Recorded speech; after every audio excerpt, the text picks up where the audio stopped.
स्वर्ग सुमन के सभी पुरुषोत्ताओं को प्रभु यीशु मसीह के नाम में प्यार भरा सलाम। प्रियजनों, फिर एक बार मैं धन्यवाद देता हूं प्रभु को कि आप लोगों के सामने आ सका, मैं आ पाया हूं। प्रभु की दया से प्रभु को धन्यवाद। मैं विश्वास करता हूं आप कुशल होंगे, आशीर्वादित होंगे और प्रभु की स्तुति हो।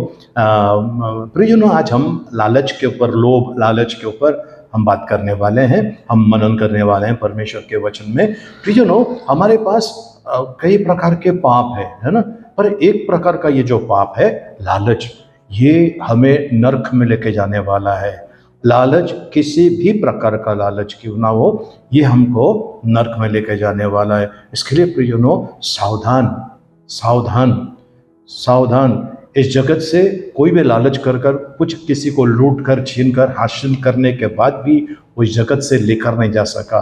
परंतु अगर आपने लालच किया है, किसी की वस्तुओं का लालच होता है, खाने का होता है, जमीन जायदाद का होता है, सोना पैसे का होता है, नाम है ना, पावर, उसका लालच होता है। हमें इन प्रकार के लालच के अंदर नहीं फंसना चाहिए। चलिए हम चलते हैं परमेश्वर के वचनों में। प्रभु का वचन कहता है, लूका रचित सुसमाचार उसका 12 अध्याय उसका 15 वचन में इस प्रकार लिखा हुआ है। नया नियम लूका रचित सुसमाचार 12 अध्याय उसके 15 वचन में इस प्रकार लिखा है, और उसने उनसे कहा, चौकस रहो और हर प्रकार के लोभ से अपने आप को बचाए रखो, क्योंकि किसी का जीवन उसकी संपत्ति की बहुतायत से नहीं होता, है ना। हर प्रकार के लोभ से अपने आप को बचाए रखो। प्रियजनों, लोभ जो होता है, प्रभु का वचन कहता है, लोभ एक भयानक पाप है।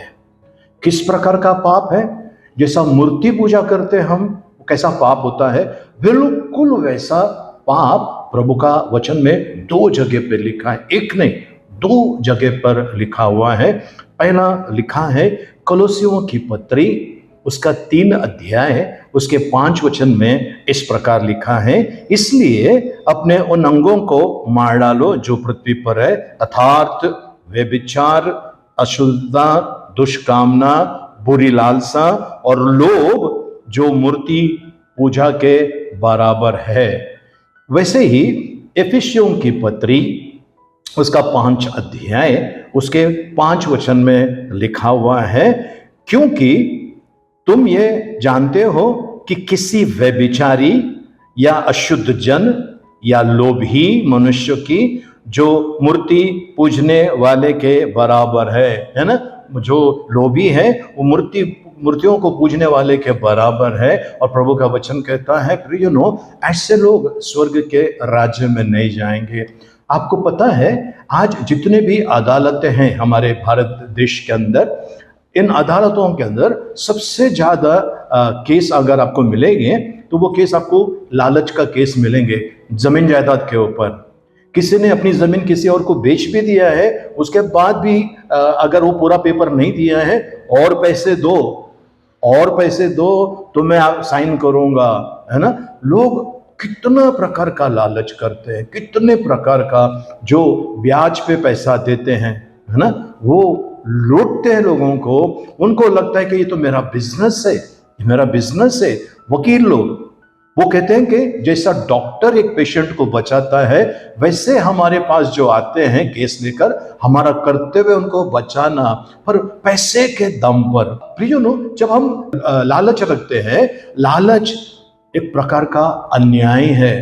लालच एक प्रकार का अन्याय है। मेरे बच्चे को अगर मुझे कॉलेज में डालना है और काफी लोग वहां पर लाइन में हैं और वो ईमानदार लोग हैं, अच्छे मार्क्स लेकर आए हैं, और मेरा बच्चा जो कम मार्क्स लेकर आया है, मैं ढेर सारा दौलत उस कॉलेज वाले को देता हूं और मैं कहता हूं कि मेरे बच्चे को एडमिशन दे दो, तो मेरे बच्चे को एडमिशन मिलता है। पर जो ईमानदारी से जो है, उनमें से एक का पत्ता कट जाता है। प्रियजनों, हम अन्याय करते हैं और अन्यायी लोग परमेश्वर के राज्य में प्रवेश नहीं करेंगे। प्रियजनों, जब हम लालच करते हैं, प्रभु का वचन कहता है, हम जब लालच करते हैं, हमारा ध्यान बिल्कुल उसी चीज के ऊपर लगा रहता है। उदाहरण के तौर पर, अगर कोई शराबी व्यक्ति है, दिन रात शराब में है, उसका ध्यान सिर्फ शराब के ऊपर है। जो ड्रग्स लेते हैं उनका ध्यान वहीं पर होता है, कहीं से चोरी करो, किसी को लूटो, लेकिन मुझे ड्रग्स चाहिए, और वो ड्रग्स के पीछे भागता है। कुछ लोग हैं जो सट्टा बाजार के अंदर है, उनको नहीं मालूम कहां से पैसे लेकर आओ, लेकिन डाल दो, पैसे डूब गए, फिर भी वो लोगों को लूट कर लेके आकर करते हैं। आखिर होता क्या है प्रियजनों? लालची कभी सुखी नहीं रहता है संसार के अंदर। प्रभु का वचन कहता है, पहला तिम्मती 6 अध्याय उसका 9 और 10 वचन में इस प्रकार लिखा हुआ है। पहला तिम्मती, नया नियम, पहला तिम्मती 6 अध्याय उसका 9 और 10 वचन में इस प्रकार लिखा है, पर जो धनी होना चाहते हैं वे ऐसी परीक्षा और फंदे में बहुत तरह व्यर्थ और हानिकारक लालसाओं में फंसते हैं जो मनुष्य को बिगाड़ देती है और विनाश के समुद्र में डुबा देती है, विनाश के समुद्र में डुबा देती है। 10 वचन कहता है, क्योंकि रुपया का लोभ सब प्रकार की बुराई की जड़ है, इससे प्राप्त करने का प्रयत्न करते हुए कितनों ने विश्वास से भटक कर अपने आप को नाना प्रकार के दुखों से छलनी बना लिया है। नाना प्रकार के दुखों से लालच प्रियजनों हमारे जीवन में सुख नहीं लेकर आता है। प्रियजनों, नीति वचन में लिखा है, प्रभु का वचन कहता है, लालची व्यक्ति जो होता है वो अपने घर के लिए दुख का कारण होता है, अपने परिवार के लिए, अपने कुटुंब के लिए, अपने घराने के लिए दुख का कारण है, वो उन्हें दुखित करने वाला व्यक्ति होता है। और प्रियजनों याद रखना, आपके घर में अगर कोई लालची व्यक्ति है और वो ढेर सारा पैसा कमा कर लाता है और आप कहते हैं कि ओ हमारा नसीब अच्छा है, हमारी तकदीर अच्छी है, हमको ये मिला है, याद रखना लूटा हुआ पैसा कहीं ना कहीं जाने वाला है, या तो कोई बड़ी भयानक बीमारी में, या फिर किसी बड़ा दंड, या किसी भी प्रकार का तकलीफ में वो पैसे जाने वाले हैं। इसके लिए सावधान हो जाइए। प्रभु का वचन कहता है, पर जो धनी होना चाहता है वैसे परीक्षा और फंदे में और बहुतेरे व्यर्थ और हानिकारक लालसाओं में फंसते हैं। प्रियजनों, लालची लोगों को अगर आप देखेंगे, उनके शौक बड़ा भयानक होता है। वे लोग अपने परिवार के प्रति विश्वास योग्य नहीं रहते हैं। उनके कई लोगों के अलग अलग शारीरिक संबंध होते हैं, उनके पास अलग अलग प्रकार का नशा करते हैं, उनके पास ढेर सारा पैसा आया है और वो पैसा रुकता नहीं है। प्रियजनों याद रखना, किसी व्यक्ति को लूट कर लाया अगर पैसा है, याद रखना उसकी जो हाई है भयानक है, आपके पूरे खानदान को तबाह कर सकती है। वो एक व्यक्ति काफी है पूरे खानदान को तबाह करने के लिए। क्या आप लालच में हैं? प्रियजनों, प्रभु का वचन कहता है कि एक परिवार में 2 जन थे। एक परिवार के अंदर माँ बाप और 2 बच्चे थे, और दोनों बेटियां थी, एक बड़ी थी एक छोटी थी। और बड़ी बेटी जो है उसको माँ बाप ने कुछ फैसिलिटी नहीं दिया, कुछ भी नहीं, स्कूल का मान उसको पैसा दिया, पिकनिक नहीं, इधर नहीं उधर नहीं, कोई खर्चा नहीं। छोटी वाली को उसने बहुत सारे पैसे देने लगे माँ बाप, और बड़ी छोटी जो थी ना वो माँ बाप की लाडली थी, बड़ी उनको इतना पसंद नहीं था। फिर एक दिन ऐसा हुआ, ये बड़ी जो है इसका कॉलेज हो गया, कॉलेज होते ही तुरंत उसको नौकरी पर जाना पड़ा क्योंकि घर संभालना था। माँ कहते हैं कि बेटी तेरे पापा गिर गए हैं, उनके कमर में दर्द है, वो काम नहीं कर सकते हैं, मुझे पैर का तकलीफ है, मैं काम नहीं कर सकती हूँ। ये बेटी ने पूरा घर का खर्चा उठाया, पूरा घर का भाड़ा, लाइट का बिल और गैस का पैसा और बहुत सारे जो घर में लगने वाली वस्तुओं, सब टोटल खर्चा उसका ही, टोटल खर्चा उसका ही। अब वो बड़ी परेशान हो गए, अब मैं क्या करूं। फिर एक दिन देखा कि इसकी छोटी बहन बहुत सारा खर्चा कर रही है, अच्छे अच्छे कपड़े, अच्छा बैग खरीद रही है, जूते खरीद रहे हैं। तो उनको ऐसा लगा कि बड़ी को कि कुछ तो गड़बड़ है, और बाद में पता चला माँ बाप झूठ बोलते हैं, माँ बाप के पास पैसे हैं, झूठ बोलते हैं, छोटी को देते हैं, बड़ी को लूटते हैं। और ये प्रार्थना में थी, और जब इसने ये अंदर रसोई घर में गई कुछ बनाने के लिए, माँ ने नहीं देखा, माँ बाप और छोटी बहन ने नहीं देखा कि ये उधर है, और ये लोग आपस में खुसुर फुसुर करके बोलने लगे। उसको तो अक्ल नहीं है, उससे तो कुछ भी बोलो लाके दे देती है। बेटी ने सुना, उसको बहुत बुरा लगा, और एक दिन ऐसा हो गया, छोटी बहन का जन्मदिन था, बर्थडे था, और बड़ा पार्टी रखने का प्लानिंग किया, और बड़ी को बोला कि भाई तुझे पैसे के बंदोबस्त करना है, बोले हाँ करती हूँ। और बुकिंग के समय बड़ी जो बेटी है घर छोड़ के चले गई, अपने रिश्तेदार के पास चले गई, और वहां पर माँ जो है, बाप है, बड़े परेशान हो गए, और छोटी जो है वो रो रही है कि मेरा प्रोग्राम का क्या होगा। प्रियजनों, बड़ी के समझ में आया इन लोग लालची है। अब सोचो, वो माँ बाप अगर लालच नहीं करते तो बेटी मदद करने के लिए तैयार थी। इनके लालच ने खानदान को तबाह कर दिया। प्रियजनों, क्या आपके घर पर आपके बच्चों को आप लूट रहे हैं, या अपने माँ बाप को आप लूट रहे हैं? ये आपकी जो भी मदद कर रहा है उनको झूठ बोलकर आप लूट रहे हैं। प्रियजनों, याद रखना, परमेश्वर का दंड आने वाला है, और भयानक दंड आने वाला है। हमें लालच अगर होना चाहिए तो किस प्रकार का होना चाहिए? मैं प्रार्थना में जाऊंगा, मैं उपवास करूंगा, मैं इनकी मदद करूंगा, ये लालच ठीक है।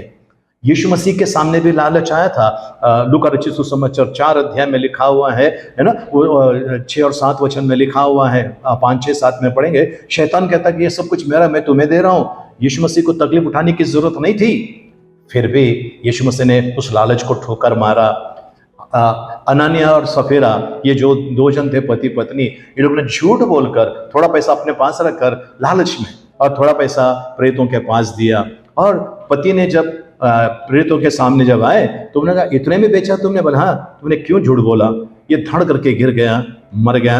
उसको जाकर दफनाए। उसके कुछ देर बाद उसकी पत्नी जब आई, पत्नी से बोला क्या आपने जमीन आपकी इतने में बेची? हाँ। तो बोलते कि दोनों पति पत्नी ने मिलकर एक जैसे साजिश किया पवित्र आत्मा के विरोध में। देख, तेरे पति को गाड़ कर लोग आ रहे हैं, तुझे ले जाने के लिए आ रहे हैं। वो भी नीचे गिर गए, मर गए। उसकी मौत नहीं थी प्रियजनों, पर उसकी लालच ने उसकी जान को लिया। क्या आज भी आप अपने परिवार को, अपने खानदान को आप एकदम विनाश की तरफ लेके जा रहे हैं? आज उस लालच शब्द को अपने अंदर से निकाल दीजिए। लालच का जो स्वभाव है आज निकाल दीजिए। आखिरी वचन लेते हम, 1 कुरिन्थियों 6 अध्याय उसका 9 और 10 वचन में इस प्रकार लिखा है, क्या तुम नहीं जानते कि अन्यायी लोग परमेश्वर के राज्य के वारिस ना होंगे? धोखा ना खाओ, ना वेश्यागामी, ना मूर्ति पूजक, न परस्त्रीगामी, ना लुच्चे, ना पुरुषगामी, ना चोर, ना लोभी ये परमेश्वर के राज्य में प्रवेश नहीं करेंगे। ये परमेश्वर ने कह दिया है, और प्रभु अपने वचनों से कभी मुकरता नहीं है। प्रभु का वचन कहता है कि आकाश और पृथ्वी टल जाएगी, पर परमेश्वर ने कहा वचन नहीं टलेगा। प्रियजनों, आपके लालच की वजह से आप डूब गए हैं, बर्बाद हो गए हैं। आज बाहर निकलने का जरिया है केवल यीशु मसीह। मैं आपके लिए प्रार्थना करना चाहता हूं, क्या आप मेरे साथ में प्रार्थना करें? आइए हम प्रार्थना करें। पिता परमेश्वर, इस समय ये सारे तमाम लोग जो देख रहे सुन रहे प्रभु, इन्हें आपके हाथ में देते हैं प्रभु जी। प्रार्थना करते हैं यीशु मसीह के नाम से प्रभु जी, हर एक का ताबा ले प्रभु जी। यदि प्रभु जी हमारे जीवन में किसी भी प्रकार का लोभ या लालच का कार्य चल रहा है प्रभु जी, आज हमें उन चीजों से छुटकारा दे प्रभु, उन आदतों से छुटकारा दे प्रभु जी। क्योंकि ये आदतें प्रभु जी, आपका वचन कहता है मूर्ति पूजा के बराबर है। आपका वचन कहता है प्रभु जी, ये लालच करता जो लोभी या लालची है वो स्वर्ग के राज्य में प्रवेश नहीं करेगा। इस कारण प्रभु, ये जो तमाम लोग जो देख रहे सुन रहे सभी को आपके हाथ में देते हैं प्रभु। हर एक का ताबा ले प्रभु, हर एक के पर आपका अनुग्रह उंडेलिए प्रभु जी। ऐसा हम आपसे प्रार्थना करते हैं, धन्यवाद देते हैं प्रभु जी। छुटकारा, आशीष और अनुग्रह यीशु मसीह के नाम में, आमेन आमेन। आइए मां के शब्द के लिए प्रार्थना करें। अब पिता परमेश्वर का प्रेम, प्रभु यीशु मसीह का अनुग्रह और पवित्र आत्मा की सहभागिता अब से लेकर सदा तक हम सबके साथ में बनी रहे। आमेन आमेन। जय मसीह की। नए अपडेट्स के लिए आप हमारा सर्ग सुमन फेसबुक पेज को फॉलो करें और हमारे यूट्यूब चैनल को सब्सक्राइब करें। धन्यवाद। परमेश्वर के राज्य को बढ़ाने के लिए आप हमें दान कर सकते हैं। हमारा बैंक विवरण इस प्रकार है। इसके अलावा आपके स्क्रीन पर दिए गए QR कोड को आप स्कैन करके भी आप हमें दान दे सकते हैं।